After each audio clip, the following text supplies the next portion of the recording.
हे बघा, बीडमध्ये धनंजय नागरगोजे हे गेले अनेक वर्ष एका संस्थेमध्ये तिथं काम करत होते. अनेक वर्ष म्हणजे 18 वर्ष तिथं काम केलं.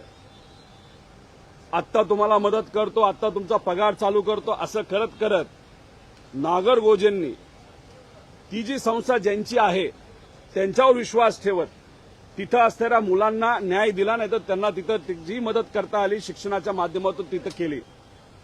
पण जर पैसाच मिळत नाही मागून सुद्धा, तर मग या नागरगोजेंना पर्याय राहिला नाही, तिथं त्यांनी आत्महत्या केली.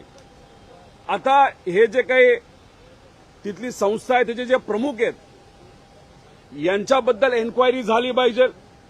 ते कोण आहेत, कसे आहेत, कोणाची संस्था आहेत, कोणाच्या जवळचे, हे सगळ्या गोष्टींचा कुठेतरी अभ्यास तिथे झाला पाहिजे. पण हे जे धनंजय नागरगोजे आहेत त्यांना तिथं न्याय हा मिळालाच पाहिजे असं आमच्या सगळ्यांचं तिथं मत आहे. त्याच्याच बरोबर अष्टीकुंबरी येथे तिथं एका युवाची हत्या झालेली आपण सगळ्यांनी तिथं ऐकलेलं असेल, बघितलेलं असेल.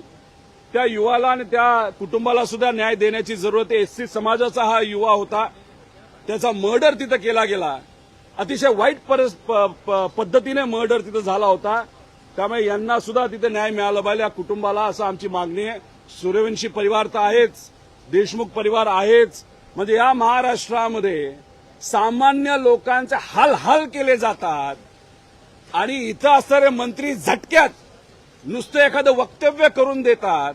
म्हणजे सामान्य लोकांचे प्रश्न राहिले पाहिजे बाजूला, आणि यांचं द्वेषाचं राजकारण मात्र जबरदस्त त्या ठिकाणी सुरू राहिलं पाहिजे असं कुठंतरी मत या सरकारचं तिथं झालंय. म्हणजे द्वेषाची शेती दुर्दैवाने हे सरकार या महाराष्ट्रातून त्या ठिकाणी करत आहे.